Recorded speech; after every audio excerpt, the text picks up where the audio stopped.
The critical patriot देखने वाले सब दोस्तों को खुशामदीद। आज मेरे साथ गोवा से शरीक गुफ्तगू हैं अभिषेक मिश्रा जी। मिश्रा जी एसोसिएट प्रोफेसर हैं India international university for legal education and research. Mishra ji, सबसे पहले तो ये बताइएगा इस यूनिवर्सिटी के बारे में, और लीगल एजुकेशन जो है इंडिया में उसको काफ़ी स्ट्रीमलाइन किया गया है और अब बहुत सी इंटरनेशनल ऑर्गेनाइजेशन आके टैलेंट हंट करती हैं इंडियन यूनिवर्सिटीज़ में। उसके बाद हम कश्मीर पे बात करेंगे। थैंक यू शकील सर, आपने मुझे इनवाइट किया अपने शो पे और मैं हमेशा ही आपका बड़ा शुक्रगुजार रहूँगा क्योंकि आपसे ही बहुत कुछ सीखा है मैंने और यहाँ आज मैं बैठा हूँ तो आपका इसमें बहुत बड़ा रोल है, बल्कि आप ही का रोल है। So from the bottom of my heart, thank you so much. I'm glad you have become a celebrity in Pakistan. So many YouTubers, they contact you and they interview you. So that's a good achievement. Thank you so much. I hope I'm resonating for all the good purposes. Yes. तो sir मैं ये India international university for legal education and research in Goa, it's a premier institution established by the bar council of India, जो कि premiere body है for regulation of profession of advocates in India, and also licensing as a licensing institution between Supreme Court and the Ministry of Justice. तो उनके ही ये उनका brain child है, हमारे जो वो हैं ऑनरेबल चेयरपर्सन मिस्टर मनन मिश्रा जी, और मेरे गुरु जो है श्री श्रीनाथ त्रिपाठी जी। तो इन लोगों ने मतलब इसको कंसेप्चुलाइज किया और श्रीनाथ त्रिपाठी जी ने मुझे कहा कि आपको यहाँ पे एक अच्छा है, आप आइए पढ़ाइए। और चूंकि वो मेरे गुरु हैं, मेरे आदरणीय हैं, तो पूजनीय हैं, तो मैंने उनकी सलाह ली और फिर मैं पहले आपको पता ही है मैं ब्रिटिश यूनिवर्सिटी में था, वो छोड़ के मैं फिर यहाँ आ गया। इस यूनिवर्सिटी को बार काउंसिल ऑफ इंडिया जो है वो बहुत ऊंचाइयों पे ले जाने की कोशिश कर रही है एंड दे आर प्रोवाइडिंग जिसे कह लीजिए world's best education, world's best research environment, और भी जितनी तरीके की फैसिलिटी जो हो सकती है बार काउंसिल ऑफ इंडिया इसको अटेम्प्ट कर रही है कि आने वाले 5-6 सालों में ये न सिर्फ इंडिया बल्कि वर्ल्ड में भी एक अच्छी इसकी रैंकिंग हो, एक अच्छी स्टैंडिंग हो।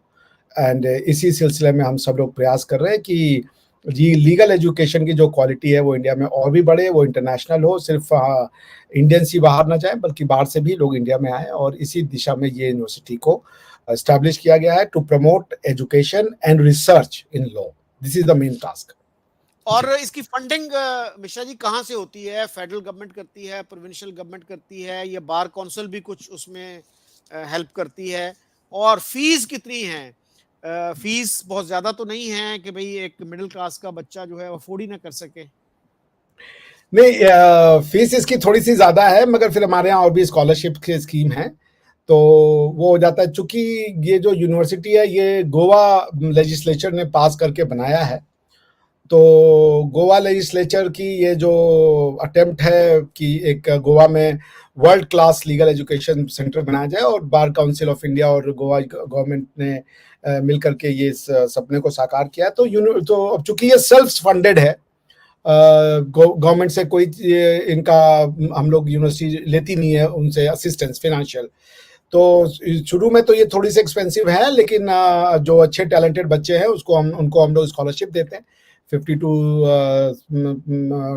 to 50% के रेंज में, which is a good amount of scholarship. जो टैलेंटेड बच्चे हैं, चाहे वो स्पोर्ट्स में हो, चाहे हमारे एंट्रेंस टेस्ट में अच्छा परफॉर्म किए हो, तो उनको, और फिर ऐसा नहीं है कि स्कॉलरशिप उनको एक बार दी जाती है, वो जब आ जाते हैं अंदर, अगर उनको एक बार स्कॉलरशिप मिली हुई है तो फिर अगले साल से अगर उनका परफॉर्मेंस इंटरनल एग्जाम्स में भी यूनिवर्सिटी के अच्छा है तो वो स्कॉलरशिप उनकी कंटिन्यू रहती है। तो this is what it is. और गोवा ये government legislature, because no institution can call itself a university unless until there is a statutory force behind it. तो जो स्टैट्यूट पास हुआ है आइलर को बनाने के लिए, वो गोवा गवर्नमेंट ने, गोवा स्टेट ने पास किया है।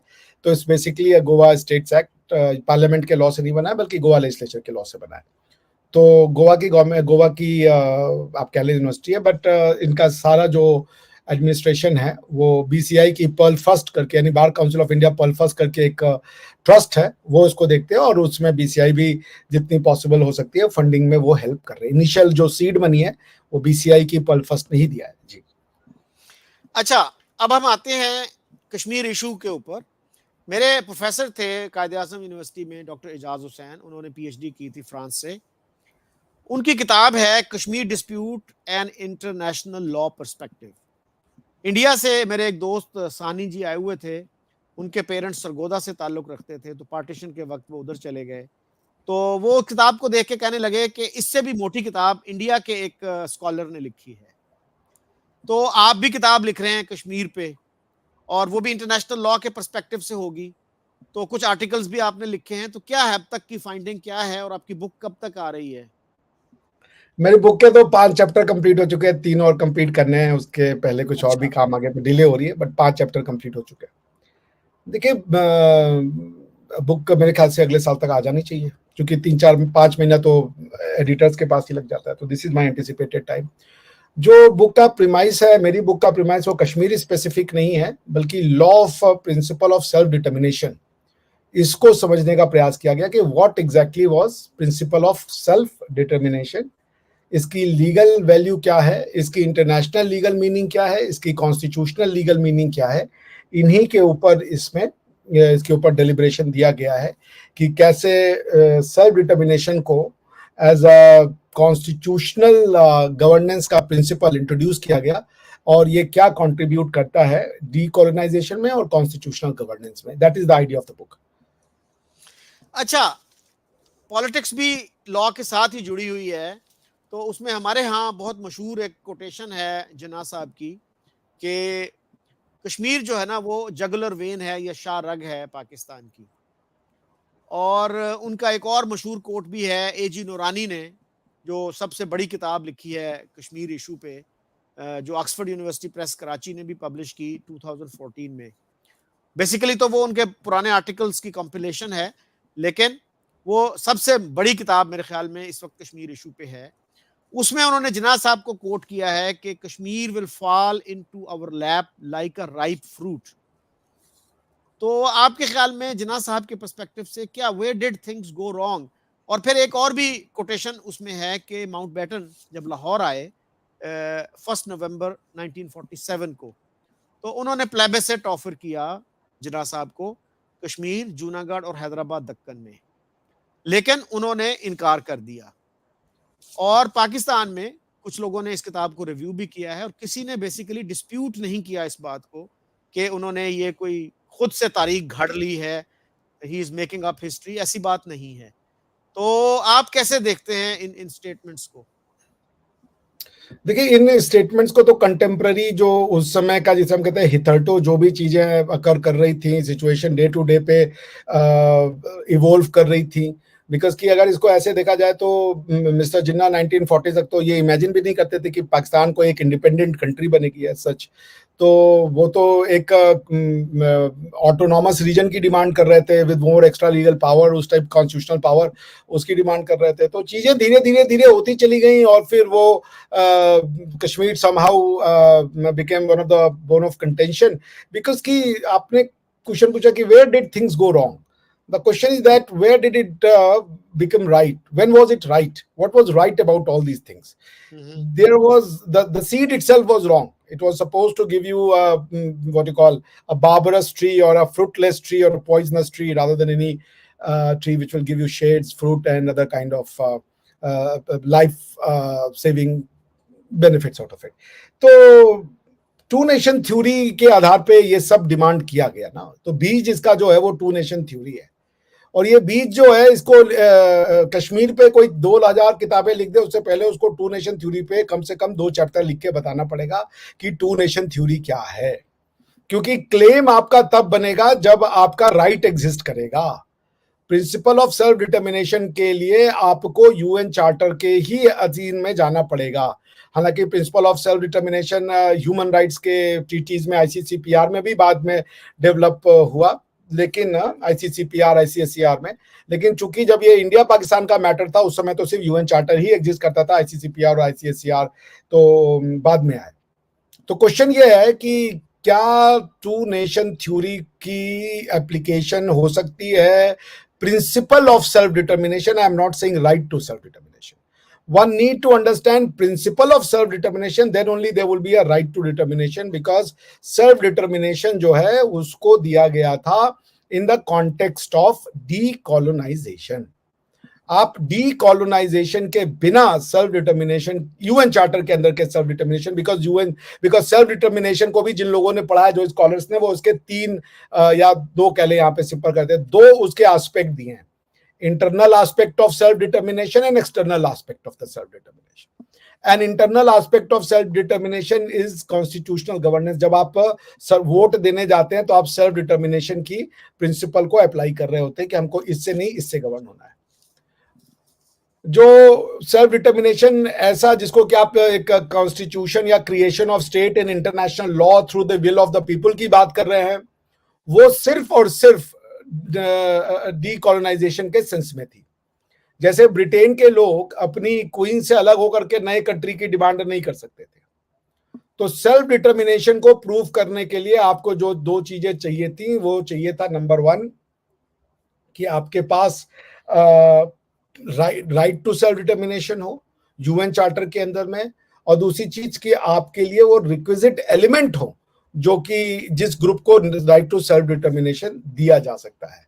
जो रिलेवेंट चैप्टर, जो अगर आप कहें तो जो रिलेवेंट सेक्शन है यूएन चार्टर का, वो आपको मिलता है आर्टिकल 55 में, आर्टिकल 73 में, और इवन प्रीएम्बल में भी आपको इसके बारे में मिल जाएगा जो प्रिंसिपल ऑफ सेल्फ डिटर्मिनेशन है. तो मेन फंडामेंटल आएगा जो कॉन्सेप्ट है आर्टिकल 55 और आर्टिकल 73. ये जो है वो दिया गया है यूएन चार्टर में. जो प्रिंसिपल ऑफ सेल्फ डिटर्मिनेशन है ये उनको दिया गया है जो नॉन सेल्फ गवर्निंग टेरिटरीज है. यदि आप हो सके सर तो मैं आपके साथ कुछ शेयर कर रहा हूं, आप उसको स्क्रीन पे दिखा दें तो आपके दर्शक भी इसको देख सकेंगे. ये यूएन चार्टर है सर. आर्टिकल 1 यूएन चार्टर का कहता है purpose of the UN charter. ठीक है, तो purpose of the UN charter में आप देखेंगे तो इसका जो आर्टिकल 1 क्लॉज 2 है वो कहता है to develop friendly relations among nation based on respect for the principle of equal rights and self determination of peoples. ठीक है, यानी कि to promote friendly relations among nations, to promote friendly relations among nation. दो लड़ाई ना हो Nations के बीच में, इसके लिए इक्वल ह्यूमन राइट्स और प्रिंसिपल ऑफ सेल्फ डिटर्मिनेशन का कॉन्सेप्ट दिया गया. यानी कि एक नेशन दूसरे नेशन के ऊपर गालिब ना आ जाए, उसको अपना गुलाम ना बना ले, ये कॉन्सेप्ट था. तो कौन सा नेशन, कौन नेशन किस नेशन के साथ रहना चाहता है, ये उसके लोग डिटरमाइन करेंगे. इसी को सेल्फ डिटर्मिनेशन कहा गया. सेल्फ डिटर्मिनेशन का अगर आप एकदम बहुत ज्यादा लीगल कॉन्सेप्ट में जाएंगे तो उसका एक्सट्रीम कॉन्सेप्ट तो ये कि एक इंडिविजुअल क्या इतना फ्री है कि वो जो चाहे वो सेल्फ डिटरमाइन कर सके. Am I free to self determine whatever I want to do? Is it possible? जो मेरे मन में आए वो मैं कर दूं, वो संभव नहीं है. तो प्रिंसिपल ऑफ सेल्फ डिटर्मिनेशन और राइट टू सेल्फ डिटर्मिनेशन दो अलग अलग चीजें हैं. जब आप प्रिंसिपल ऑफ सेल्फ डिटर्मिनेशन को समझेंगे तभी आप राइट टू सेल्फ डिटर्मिनेशन को समझेंगे. मिश्रा जी ये बताइएगा कि जैसे क्वेबेक में, कनाडा का एक प्रोविंस है फ्रेंच स्पीकिंग, बाकी तो कनाडा आपको पता है अंग्रेजी बोलता है, तो वहां पे एक सेपरेटिस्ट सेंटिमेंट मौजूद रहा है.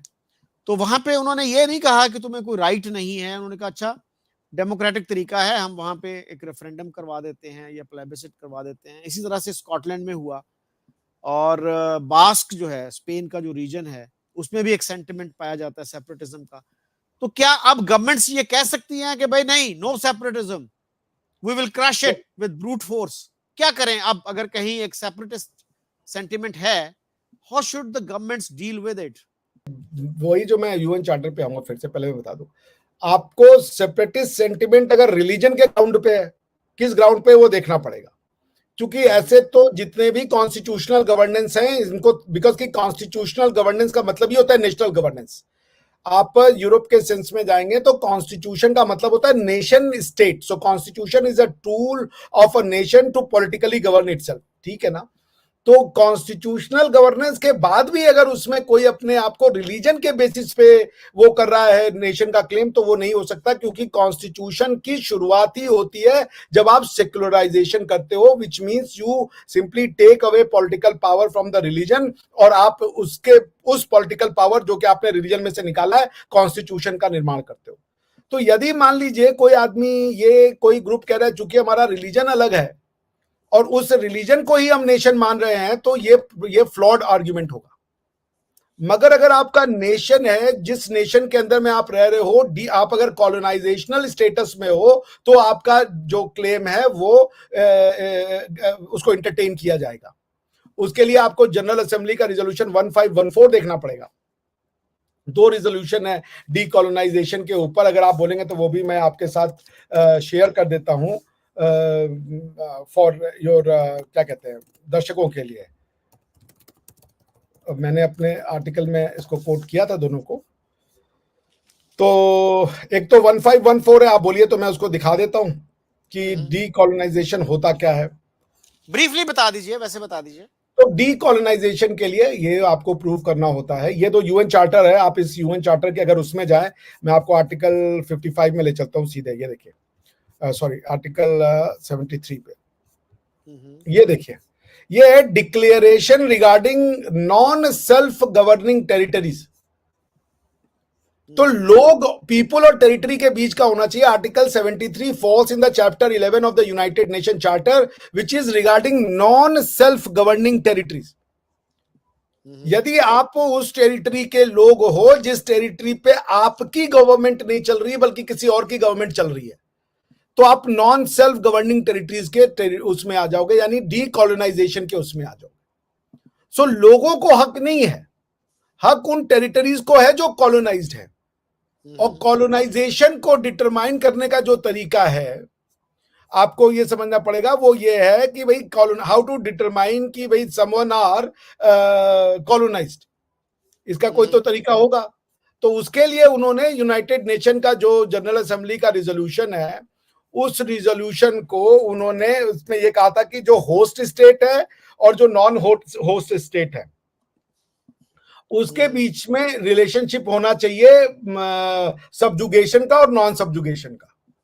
आप समझ रहे हैं? अगर आप नॉन सबजुगेटेड लोग हैं, तो जैसे मैं आपको पढ़, ये भी लीजिए, मैं आपको ये शेयर कर, तो आप इसको दिखा दीजिए। ये है जनरल असेंबली रिजोल्यूशन 1514। मेरे ख्याल से दिख रहा होगा लोगों को, जी दिख रहा।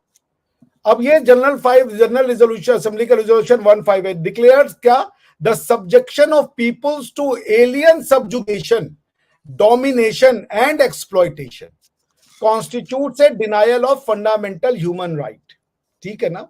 All peoples have the right to self-determination, by virtue of that right they are freely determine their political status। तो आपको क्या होना पड़ेगा, subjection of peoples to alien subjugation। आपका जो आप किसी के अंडर में हो, वो क्यों हो, क्योंकि कोई एलियन है जो आपको सब्जुगेट कर रहा है, आपके ऊपर डोमिनेट कर रहा है और एक्सप्लॉइट कर रहा है। तीनों एक साथ होने चाहिए, अलग अलग नहीं है। That means that so the nation should claim that it is subjugated, it is dominated and exploited। अब अगर आपका क्लेम रिलीजन के बेसिस पे है कि we have neither been subjected nor dominated nor जिसे कह लीजिए exploited, but the distinction is based on my identity deriving from the religion, वो आपको नहीं मिलेगा। क्योंकि कॉन्स्टिट्यूशन, दुनिया सेक्युलराइजेशन के रिजल्ट में ही कॉन्स्टिट्यूशनल गवर्नेंस आया है। आप सेक्युलराइजेशन बंद कर देंगे और रिलीजियस बेस पे कॉन्स्टिट्यूशन करेंगे तो कॉन्स्टिट्यूशनल गवर्नेंस को वैलिड ही नहीं माना जाएगा। जैसे constitution of Pakistan, constitution of Pakistan is a classic example of oxymoronic political statement. आप कह रहे हो इस्लामिक भी हो रिपब्लिक भी हो, ये दोनों संभव ही नहीं हो सकते। अगर आप इस्लामिक हो तो आप रिपब्लिक नहीं हो सकते, और अगर आप रिपब्लिक हो तो आप इस्लामिक नहीं हो सकते।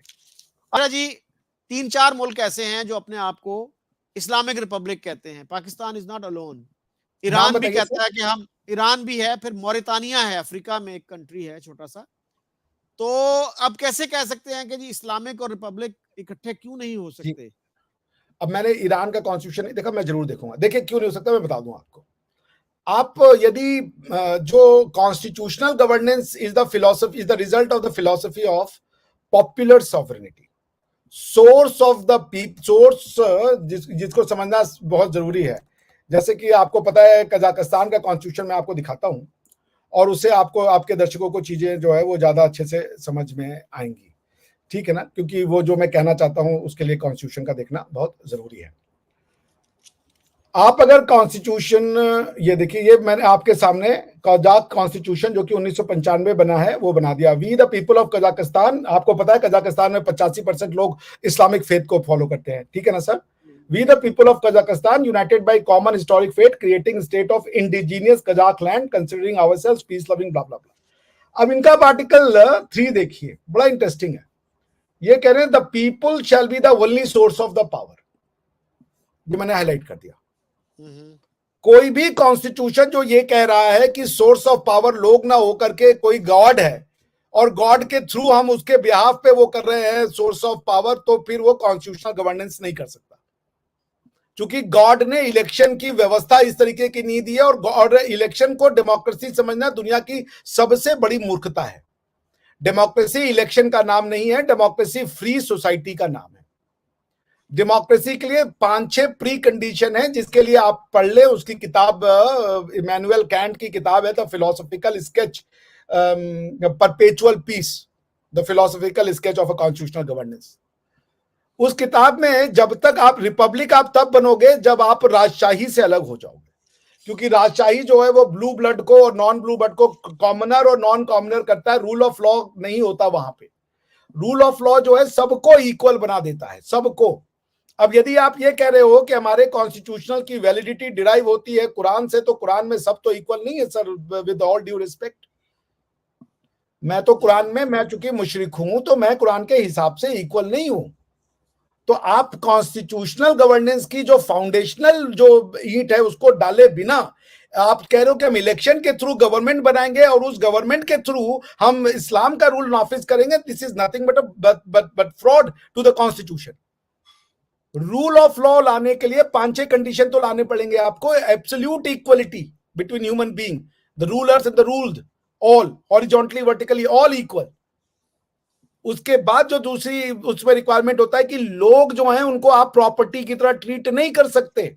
लोगों को ना तो बेचा जा सकता है, ना तो खरीदा जा सकता है, ना तो गिफ्ट किया जा सकता है। जैसे इंडिया में बॉम्बे की टेरिटरी पुर्तगाल ने गिफ्ट में दे दी थी किसी राजा के साथ, मैं भूल गया, डैनिश राजा थे या डेनमार्क के थे, मैं भूल गया। उनके शादी हुई, उन्होंने गिफ्ट में दे दिया कि ले जाओ मुंबई।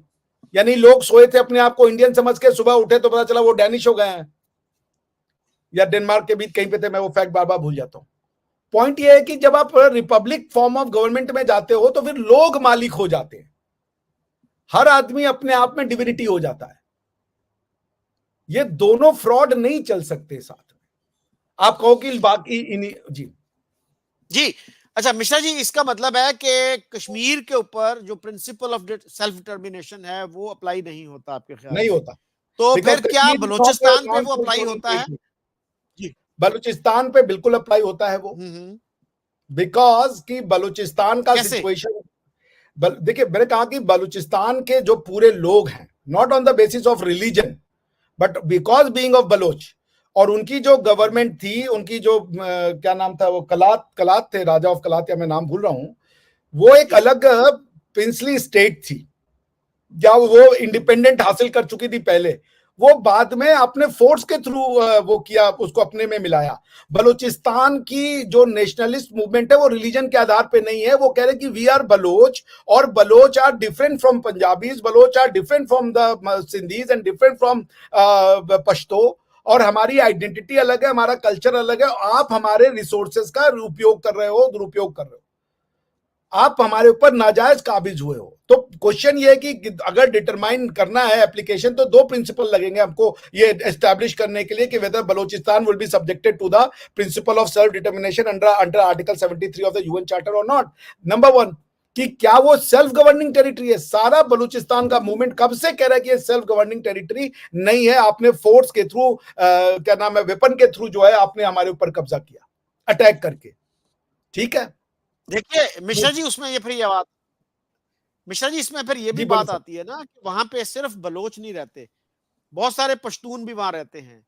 और बलूचिस्तान से ताल्लुक रखने वाला एक शख्स आज पाकिस्तान का केयर टेकर प्राइम मिनिस्टर है।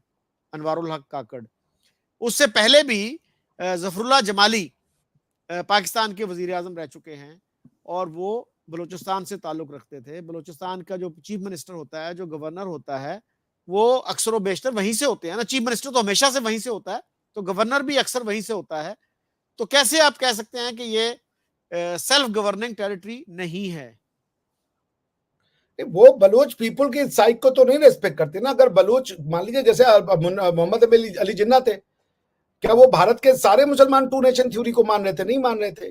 पॉइंट ये है कि क्या बलोच अगर ये मांग कर रहे हैं, वहां पे कोई भी रहता हो, उससे जब इंडिया में तो अंग्रेज भी रहते थे, मगर हमारी तो जो सेल्फ डिटर्मिनेशन की डिमांड थी वो तो थी ही अंग्रेजों के अगेंस्ट में। उनकी तो डिमांड ही यही है कि बलोच और पंजाबी या पश्तून और पंजाबी यहाँ क्यों रह रहे हैं, और अगर रह रहे हैं तो वो हमारे लॉ के अंडर में रहे। इस रिसोर्सेज पे हमारा हक हो। भाई इससे ज्यादा डीकॉलोनाइजेशन से क्या मिलेगा आपको, या ये सेल्फ गवर्नेंस से क्या मिलेगा? भाई पॉलिटिकल पावर मिलेगा कि आप अपने जो अफेयर्स हैं अपने हिसाब से चलाएं। तो आप ये कह रहे हो, वो अपने आप को कह रहे हैं कि हम बलोच नेशन है, हम पाकिस्तान तो एक नेशन नहीं है। पहली बात, पाकिस्तान तो कोई नेशन नहीं है ना। पाकिस्तान का मतलब तो ये आज भी पाकिस्तान के उसमें ये दिखाया गया article 31 of the constitution of Pakistan कहता है कि भैया हम तो इस्लामिक लोग हैं। और बड़े मजे की बात है सर, बड़े मजे की बात मैंने और भी जगह कहा था, आपके यहाँ भी कह दूं मैं, अपनो आर्टिकल 1 ऑफ अगर कभी हो सके तो यूएई का कॉन्स्टिट्यूशन पढ़ लीजिए। यूएई का अगर आप कॉन्स्टिट्यूशन का आर्टिकल 1 पढ़ लें, बड़ी मजेदार सी चीज मिलेगी आपको। पता है कि आपके जो वो पासपोर्ट है उसकी रैंकिंग आज की डेट में नीचे से फर्स्ट है, और यूएई की कॉन्स्टिट्यूशन की रैंकिंग पता है सर आपको? पासपोर्ट की, यूएई का पासपोर्ट दुनिया में नंबर 1 का पासपोर्ट है। ठीक है ना? अब मैं आपके साथ शेयर करने लगा हूं, ये लीजिए, ये है यूएई का कॉन्स्टिट्यूशन सर। ठीक है, अब यूएई के कॉन्स्टिट्यूशन का आर्टिकल 1 ये है sir, the United Arab Emirate is an independent sovereign federal state and is referred to hereinafter this constitution as the union. The union shall consist of following emirates: Abu Dhabi, Dubai, Sharjah, Ajman, Umm Al Quwain, फुरजुआ, फुजैरवा, रस अल खमिया, ब्ला ब्ला। अच्छा, ये line बड़ी interesting है। Any other independent Arab country में join provided, जो भी है। तो वो कह रहे कोई और भी हमारे यहाँ भर जाए, उसको आप बना लो यूएई। आप अगर कह रहे हो कि हम तो मुस्लिम कंट्री हैं, अभी कल ही आपके यहाँ बयान आया कि हमारा सिविलाइजेशन अलग है, कल्चर अलग है, ट्रेडिशन अलग है, हम लोग ही अलग है। कौन हो ये नहीं बता रहे हो, कह रहे हो अलग है। चलो ठीक है, बिना बताए ये बताए कि हम कौन है, हम अलग तो हैं। तो चले भाई, मान लें अगर आप इस्लामिक है तो इस्लाम का तो एक ही कल्चर और सिविलाइजेशन, वो तो अरबी से आता है। तुर्कों का, हालांकि ये अलग बात है कि आप तुर्कों के इस्लाम को अपना इस्लाम बनाए बैठे हो, वो एक अलग बात है, मगर आप तुर्की भी नहीं हो। क्योंकि मैं जब मैं सेंट्रल एशिया में था तो मुझे पता चला कि तुर्क लोग घोड़ा बड़े प्यार से खाते हैं। और हमारे यहाँ मुगलई फौजन को बताया गया कि इंडिया को सिविलाइजेशन मुगलों ने दिया, क्योंकि हमें खाना बनाने का तरीका मुगल बता के गए। तो मैंने कहा यार ये कैसा खाने बनाने का तरीका बताया, इसमें घोड़ा नहीं बना रहे। और वहां मैं जिस रेस्टोरेंट में जाऊं, घोड़ा एज अ डेलिकेसी प्रस्तुत करे। मैं जहां जाऊं, मुझे घोड़े का दूध पिलाने के ऊपर वो लोग वो हो गए थे। एक बार तो मुझे घोड़े के दूध से बनाई हुई कौन सी टॉफी थी मेरे मुंह में डलवा दी, जिसको खाने के समय मेरे कान लाल हो गए थे, मुझे आज भी याद है। आप यहाँ पे तो नहीं चल रहा वो खाना का पूरा वो खाना। अगर आप वो सिविलाइजेशन, तो आपकी टर्किश सिविलाइजेशन तो नहीं है।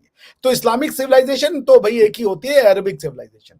अब ये कॉन्स्टिट्यूशन में चीख चीख के कह रहा है यूएई वाला कि आप हमारे साथ जुड़ जाएं अगर आप अरब नेशन हो। आप कह रहे हो कि हमारी इस्लामिक सिविलाइजेशन है, तो अरबिक, क्या इस्लामिक सिविलाइजेशन अरबिक सिविलाइजेशन से अलग हो सकती है? आपके हिसाब से नहीं हो सकती। आप एक एप्लीकेशन डाल दो आर्टिकल 1 के अंडर में, जी हम बनना चाहते हैं, आपका ये जो 8वां प्रोविंस है हमको बना ले पाकिस्तान को। क्या वो बनाएंगे? वो नहीं बनाएंगे आपको। क्यों? क्योंकि वो आपको उस नेशन का हिस्सा नहीं मानेगा। सेम थिंग, बलोचिस्तान आपके अंदर जरूर है, आप उसको इस्लाम के थ्रू रूल करना चाह रहे हो। आपका ओनली क्लेम है कि चूंकि बलूच मुसलमान है तो वो हमारे अंडर में है, वो हमारे कॉन्स्टिट्यूशन का पार्ट है। वो नहीं है, वो अपने आप को नेशन देख रहे हैं। जैसे अरबी अपने आप को मुसलमान नहीं देखता, वो अरब कह रहा है वी आर प्राउड अरब्स। उसने लिखा अपने कॉन्स्टिट्यूशन में, नहीं लिखा कि हम इस्लामिक रिपब्लिक और ये है, उसने लिखा वी आर सोवरेन सोसाइटी। उन्होंने ये, उनका कॉन्स्टिट्यूशन जिसने अडॉप्ट किया वो आदमी अकल वाला था। आप अगर यूएई के कॉन्स्टिट्यूशन को पढ़े तो वो ये नहीं, वो कहता है इंडिपेंडेंट सॉवरेन फेडरल स्टेट। वो नहीं कह रहा है कि इंडिपेंडेंट सॉवरेन इस्लामिक स्टेट, क्योंकि उनको पता था कि अगर हम इस्लामिक बनाएंगे तो उसकी कई और प्रॉब्लम होगी। और जिस तरीके का समाज, जो हालांकि उनका लॉ में वही है, जो शरिया लॉ ही उनका लॉ है, इस्लामिक स्टेट रिलीजन है, मगर वो अरब स्टेट कह रहे हैं, वो यूनाइटेड इस्लामिक एमिरेट नहीं कह रहे हैं। There needs to be a lesson learn from this. तो पॉइंट ये है कि बलोच एक नेशन है, पाकिस्तान एक नेशन नहीं है। पाकिस्तान एक आर्टिफिशियल इमेजिनरी कंस्ट्रक्ट है जो कभी एग्जिस्ट ही नहीं करता था। और पाकिस्तान जब तक रहेगा वो सारे वो उसके अंडर में जितनी भी कम्युनिटियां हैं सब सबजुगेटेड हैं, सब एक्सप्लॉइटेड है और सब डोमिनेटेड है। क्योंकि सबके ऊपर ये कहा जा रहा है कि तुम अपनी अपनी कौमियत को मार डालो। Article 251 of the constitution, read with article 31 of the constitution, presents a very funny state of affairs. आपके कॉन्स्टिट्यूशन में शरीयत कोर्ट भी है और शरीयत कोर्ट है और इस्लामिक काउंसिल है। इस्लामिक काउंसिल का काम यह है कॉन्स्टिट्यूशन ऑफ पाकिस्तान के अंदर में कि लेजिस्लेचर ऑफ पाकिस्तान यानी मजलिस शुरा जो लॉ बनाएगा वो इस्लामिक है कि नहीं इसको वो डिसाइड करेगा। तो भाई वो लॉ बनाने का पावर ही क्या हुआ? कॉन्स्टिट्यूशन का मतलब होता है कि the constitution become the supreme law of the document, supreme law of the land. और वो जो कॉन्स्टिट्यूशन होगा वो हमारी वेद को अमेंड करने का पावर रखता है, जैसे हमारी कॉन्स्टिट्यूशन ने किया है। आपके यहाँ पे ये है कि कोई शरिया काउंसिल है, कोई इस्लामिक काउंसिल है, वो पार्लियामेंट के पावर को रिव्यू करेगा। तो कोई भी आदमी जिसको इस्लामिक काउंसिल में जगह नहीं मिली, उसका क्लेम है कि हम इस्लाम जानते हैं, वो कहेगा ऐसे लॉ को तो मैं अपने पैरों की जूती में रखता हूं, क्योंकि अल्टीमेटली सारे लॉ को तो इस्लामिक लॉ के अंडर में आना है। और मुझसे अच्छा इस्लाम कौन जानता है? जिसने 1.5 ईंट की मस्जिद बना ली वो अपने आप में स्टेट हो गया। तो आपका कॉन्स्टिट्यूशन चीख चीख के इस नॉन स्टेट एक्टर्स क्रिएट करता है। आर्टिकल, मैं लास्ट बात कह दूं, आर्टिकल 251 और 31 को देख लीजिए, जिससे ये प्रूव होता है कि आपका कॉन्स्टिट्यूशन सारी कौमियतों को दबाता है और उनको अपने अंडर में रखता है। आर्टिकल 31 कहता है पूरे पाकिस्तान को, हम जो मुस्लिम्स हैं पाकिस्तान के, उनको भैया इस्लामिक मॉरलिटी से चलाएंगे। इस्लामिक मोरालिटी कैसे आएगा? तो उसके लिए अरबी सिखाएंगे सबको, ताकि वो कुरानिक अंडरस्टैंडिंग ऑफ लाइफ समझे, नॉट दी ह्यूमैनिटी का अंडरस्टैंडिंग ऑफ लाइफ। अगर आप कहेंगे तो मैं 31 पढ़ दूंगा, कुरानिक अंडरस्टैंडिंग ऑफ लाइफ वो सीखे, और उसके लिए उनको अरबी सिखाना जरूरी है। मोहम्मद अली जिन्ना साहब कहते हैं उर्दू सीखो मुसलमान बनने के लिए। आपकी कॉन्स्टिट्यूशन अब एक कदम आगे चली गई है, कह रही है कि भैया हम कुरान वो अरबी सिखाएंगे। अच्छा, कल मुझसे एक बड़ा अच्छा कहीं पर डिस्कशन होता है, उन्होंने कहा कि भाई मदरसे प्रॉब्लम है। अब आपके यहाँ पे जब ये है कि हर यूनिवर्सिटी को कुरान सिखाना है और हर यूनिवर्सिटी को अरबी सिखाना है, तो टेक्निकली हर यूनिवर्सिटी मदरसा है। और जब इसी तरीके हर लॉ जो है आपके यहाँ पे वो कुरान सम्मत होना है, तो टेक्निकली आपका मजलिस शुरा भी मदरसा ही है, क्योंकि उसके ऊपर वो जा नहीं सकता, क्योंकि मदरसे की टीचिंग से बियॉन्ड लॉ बनाए ही नहीं जा सकते। तो आप मदरसे बंद भी कर दो तो आपका बाकी सारा इंस्टीट्यूशन अपने आप धीरे धीरे मदरसे के फॉर्म में ट्रांसफॉर्म हो जाएगा। तो लास्ट थिंग, 251 क्या कहता है आपका? Urdu is the national language, English is the national language, और जो कोई चाहे तो अपनी कौमियत वाली लैंग्वेज को भी प्रमोट कर सकता है। तो सर कौन सी आपकी लैंग्वेज है? 4 है आपके पास, अरबिक, उर्दू, इंग्लिश और लोकल कौमियत लैंग्वेज। कौन सी लैंग्वेज से वो पढ़े कि वो मुसलमान बन जाए, ये बता दिए सर। अच्छा, आपने जो बात की कि सभी लोग जो हैं वो सबजुगेटेड हैं, तो क्या पंजाब भी सबजुगेटेड है, खैबर पख्तूनख्वा भी सबजुगेटेड है, बलोचिस्तान और सिंध भी? तो फिर सबजुगेट कर कौन रहा है उन सबको?